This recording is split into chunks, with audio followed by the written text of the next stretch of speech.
Buenos días a todos. Muchas gracias por esta invitación a participar en este importante congreso de innovación, donde vamos a hablar particularmente de la cultura de innovación. Quiero saludar a autoridades, a funcionarios y trabajadores y también amigos de TEXA para trabajar en estos 20 minutos los elementos principales de cómo abordar una cultura de innovación, donde vamos a recorrer elementos de cultura, saber en los distintos contextos qué significa la cultura. Por supuesto, vamos a hablar de innovación y un elemento que la caracteriza, que es la incertidumbre o riesgo técnico. A partir de ahí, vamos a abordar la norma cubana de innovación, donde aparecen las recomendaciones de cómo se debe crear una mentalidad que fomente la cultura de innovación. A partir de ahí, vamos a abordar el aspecto de la incertidumbre, cómo desde las personas podemos trabajar la incertidumbre y qué herramientas y qué técnicas y recomendaciones podemos utilizar para aplicar en concreto estas guías de la norma UNE 166.002 y norma cubana. Comencemos entonces. Bueno, resulta que hace algunos años Harvard Business Review hizo una entrevista a grandes directores de empresas corporativas a nivel internacional, donde se les preguntó cuáles son los principales obstáculos para implementar la innovación. En este estudio se abordaron 5 elementos. ¿Cuáles son? Ellos dicen que el primer gran obstáculo para la innovación tiene que ver con la política, las guerras territoriales y la falta de alineación. En segundo lugar, mencionan cuestiones culturales. En tercer lugar, la incapacidad para actuar sobre señales cruciales para el futuro de la empresa. Falta de presupuesto y finalmente la falta de la estrategia o visión adecuada. Generalmente cuando se piensa en gestión de innovación, uno parte al revés. Parte estableciendo la estrategia o la visión adecuada, pero fíjense que no aparece dentro de los rankings de lo más importante. O sea, podemos establecer una muy linda visión y estrategia, pero realmente no es lo fundamental. Dentro de los primeros está la política, las guerras territoriales, pero a veces esos factores son externos. ¿Qué factor realmente tenemos control sobre los aspectos culturales? Y esto no es menor, puesto que en innovación las ideas se generan desde las personas. Son las personas con corazón, con sentimiento, con cuerpo, ¿no? Que son las que plantean estas ideas de innovación. Y entonces tenemos que ver cómo se siente una persona, qué beneficios, qué apoyos tiene para la cultura de innovación. Entonces tenemos que preguntarnos, ¿qué es entonces la cultura? La cultura a veces uno la entiende como saber mucho, ¿no? Como estudiar, leer libros, escuchar música clásica, jazz, ser un gourmet para la comida. Pero eso más bien está hablando de un erudito, ¿ah? Nosotros no estamos pensando la cultura como una persona culta. Otra forma de abordarlo es pensar en las grandes civilizaciones, la civilización romana, griega, Mesopotamia, o por qué no, en Latinoamérica, los mayas, los incas, que desarrollaron técnicas, creaciones artísticas, formas de mirar el mundo que son propias y se expresan en los artefactos y en las edificaciones que nosotros podemos observar ya en ruinas, ¿no? Ese otro tipo de cultura. Pero también podemos llamarle cultura a las formas de ser de una familia, a los hábitos cotidianos en el cuidado recíproco de cada una de esas partes. Esto es interesante porque de alguna forma una empresa también es una familia y también se dan estos hábitos. Otra forma de cultura es pensar en los países. Ustedes, por ejemplo, tienen la música, una expresión artística muy especial, muy admirada en el mundo.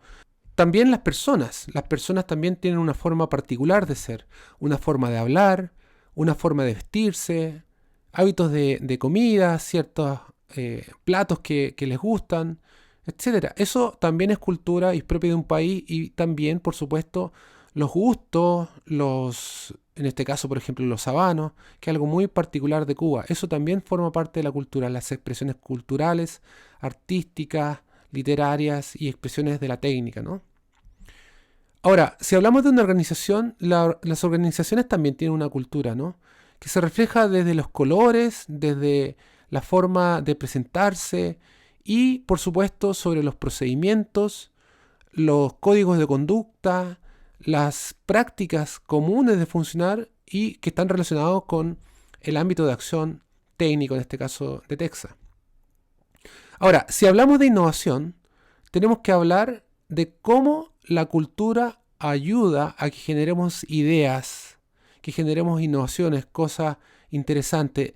Y no es menor que mostremos a los niños, porque para poder innovar tenemos que ser creativos, tenemos que estar imaginando, jugando, haciendo cosas que pueden ser diferentes, incluso divertidas, ¿cierto?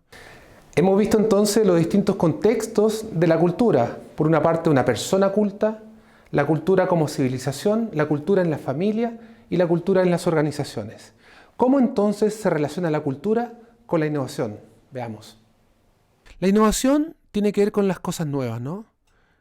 Pensar en un futuro de algo que no existe, tanto a nivel de productos, de procesos, de modelo de negocio, organizacional. Entrar en la innovación, entonces, es entrar en un campo desconocido, en un lugar donde no tenemos el conocimiento de cómo resolver los distintos desafíos técnicos. Es por eso que la innovación se vincula directamente con la incertidumbre. ¿Qué es la incertidumbre? La falta de conocimiento. Eso se conoce en el ámbito de la innovación como riesgo técnico. Cuando nosotros realmente queremos presentar algo que es innovación, tenemos que identificar claramente cuáles son los riesgos técnicos que me impiden desarrollar este resultado. Vamos entonces a analizar cómo se aborda la incertidumbre y qué distintas características tiene cuando hablamos de innovación o hablamos de calidad, que serían los distintos grados de la incertidumbre. Vamos. Es común confundir la innovación con los aspectos de calidad. Uno piensa que la mejora continua propia de la calidad podría ser una innovación. Sin embargo, aquí estamos hablando de un nivel muy bajo de innovación. Y tendríamos un nivel alto de innovación de incertidumbre, donde realmente surge la innovación. Entonces, ¿cuál es la diferencia entre innovación y cualquier otra cosa? Es el grado de incertidumbre sobre lo que vamos a hacer. Si tenemos el conocimiento o tenemos que crear el conocimiento. En esta figura se puede observar, por ejemplo, que el menor grado de innovación, que es propio de la calidad, habla más bien de la conformidad de requisitos. Es decir, cumplir exactamente lo que el cliente, lo que el contrato, lo que el producto o proyecto nos está pidiendo. Y en este caso no podemos fallar, tiene que ser perfecto, tiene que funcionar exactamente como dicen los requisitos. Pero por otra parte tenemos la I+D, que es de carácter científico, que la idea es generar conocimiento frente al estado del arte, donde no existía ningún conocimiento. Ese conocimiento generado es el que genera la innovación con más grado de incertidumbre, y es algo que trabajan principalmente las universidades, donde tienen fondos y personas específicas para generar ciencia básica o ciencia aplicada. ¿Dónde estaría ETEXA? Probablemente ETEXA no puede hacer I+D científica, se puede vincular con universidades, seguramente que la hacen. Pero ETEXA probablemente va a estar a nivel de innovación de producto, en la cual hay un grado de incertidumbre, no tanto como la I+D científica, y también hay un grado de calidad, ¿no? Un grado de mejora de especificaciones. El siguiente grado de innovación tiene que ver con la innovación de proceso, en la cual habría más o menos la mitad, ¿no? Mitad de mejora desde el punto de vista de calidad y también mitad de mejora en el ámbito de la innovación. Y finalmente tendríamos la mejora continua, que la mejora continua es más bien calidad. Por supuesto, también tiene un grado de innovación. Entonces aquí podemos identificar los distintos grados de innovación, donde tenemos el mayor grado con I+D, intermedio de proceso, mejora continua, y esto se distingue por el grado de incertidumbre. O sea, si no conocemos cómo resolver un problema y no está disponible el estado del arte, eso es innovación. De ahí deriva el concepto riesgo técnico. Para que algo se considere innovación, tiene que haber un riesgo técnico por desconocer cómo la técnica resuelve ese problema. Para abordar la innovación de manera sistemática y crear valor, que es el gran objetivo de la innovación, necesitamos estandarizar con las mejores prácticas a nivel mundial de cómo implementar la innovación en una organización.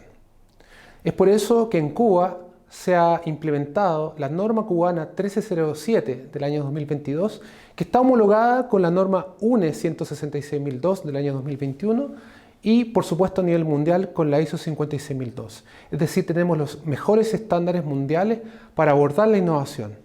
Bueno, esta norma establece los requisitos partiendo por el capítulo de contexto, liderazgo, planificación, apoyo, proceso, evaluación del desempeño y mejora, estableciendo un sistema que ayude de manera organizada a crear sistemáticamente innovaciones. Podemos observar, por ejemplo, aquí está el modelo de proceso, donde están los elementos que hemos mencionado, el contexto, el liderazgo, el soporte y el proceso en sí. En esta norma se habla particularmente en el capítulo 5.5 del fomento de la cultura de innovación.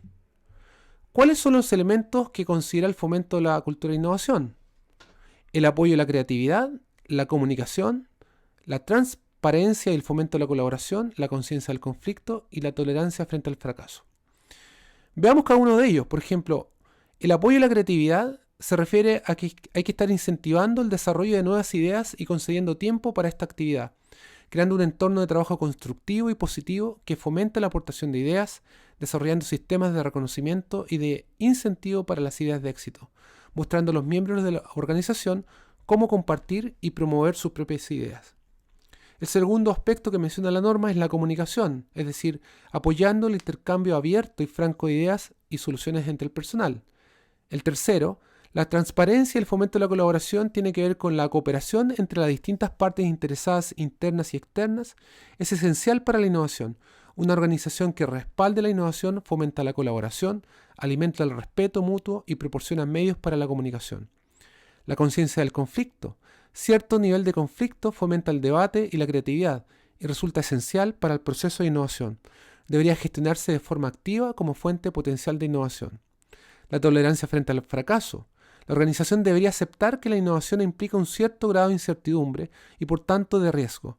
Una organización que respalde la innovación se centra en el aspecto de aprendizaje que conlleva el fracaso y es prudente con las sanciones negativas.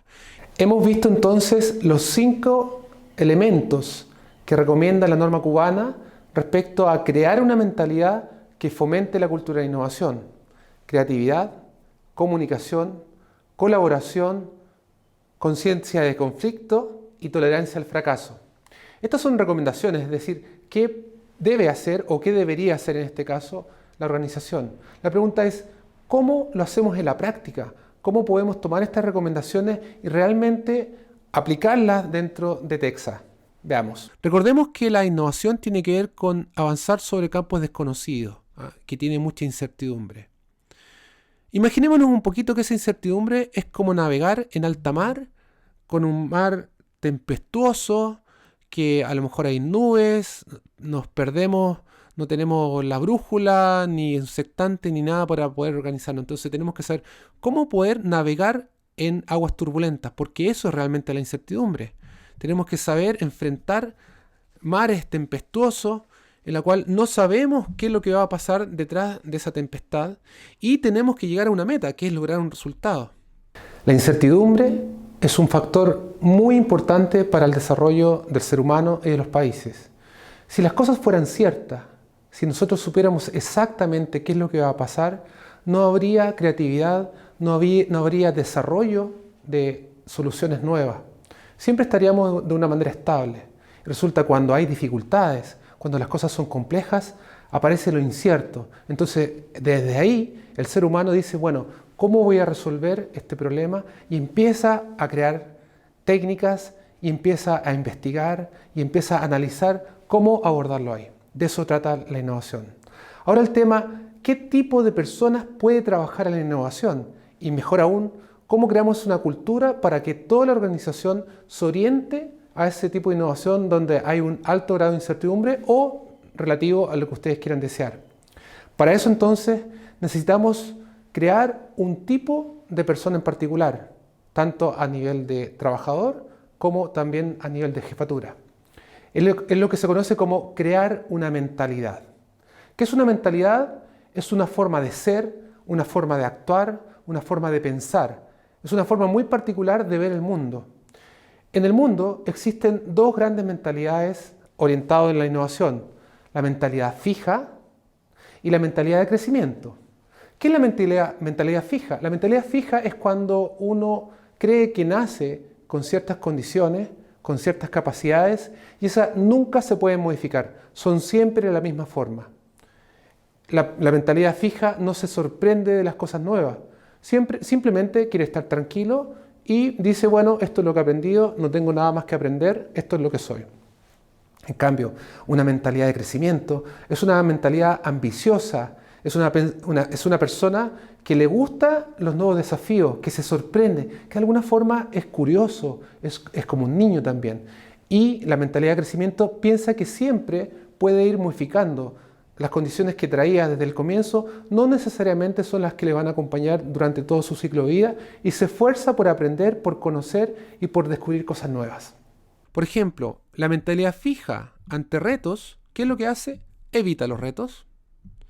En cambio, una mentalidad de crecimiento se enfrenta a los retos, como este navegante.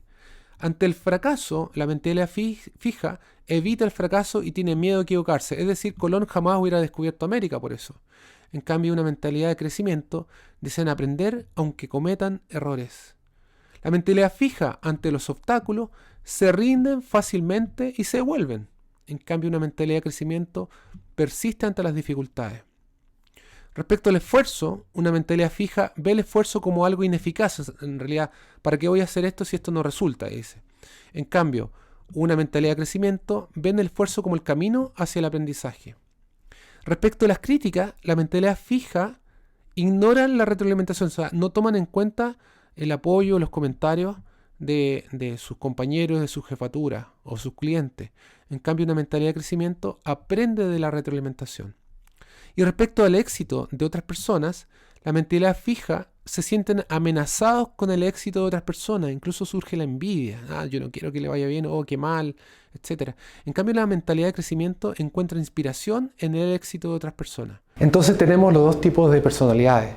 La personalidad que tiene una mentalidad fija, que más bien consigue resultados estables, no hay un aumento de la capacidad y no hay resultados sorprendentes. Siempre va a tener el mismo resultado. En cambio, una mentalidad de crecimiento generalmente va a ser algo diferente, va a ser algo nuevo. Y de ahí es donde surge la innovación. La pregunta entonces, ¿es suficiente con tener un personal que tenga una mentalidad de crecimiento? No. Es necesario también tener un tipo de liderazgo que apoye a estas personas con mentalidad de crecimiento. Es lo que se conoce como un liderazgo ágil, sobre todo en el mundo hoy día complejo e incierto. Necesitamos esta agilidad que está apuntada por 4 grandes factores. Primero, el líder ágil es humilde, el líder ágil es adaptable, tiene una visión de futuro y también está comprometido. Veamos con mayor detalle esos elementos. Humilde significa que los líderes aceptan los comentarios, aceptan las ideas que sean diferentes a lo que tiene ese líder, están abiertos a aprender, son curiosos, escuchan, tienen confianza en su equipo, a la cual les dan las herramientas respectivas, y tienen una capacitación continua de su equipo, ¿no? Es lo que hemos dicho. Y tienen un gran conocimiento de sus clientes. Esa es la característica de humildad. El segundo es que tienen que ser adaptables. Por supuesto, si las aguas son turbulentas, estamos en incertidumbre, tenemos que adaptarnos al cambio constantemente. Tienen que adaptarse a la globalización. El líder ágil es una persona que está conectada con el mundo. Están siempre listos para innovar, se les nota en el entusiasmo, en las ganas, y reaccionan ante amenazas y oportunidades anticipándose. El tercer elemento es que tiene una visión. Un líder ágil puede observar más allá de la tormenta, ¿no? Más allá de esa incertidumbre, y observa el futuro de la organización. Tiene una idea clara hacia dónde ir, pese a que tiene que cruzar un mar turbulento de riesgos técnicos. Tiene un enfoque a largo plazo y motiva e inspira a su equipo. Y finalmente, tienen un compromiso. Ellos escuchan, interactúan, comprenden a su entorno,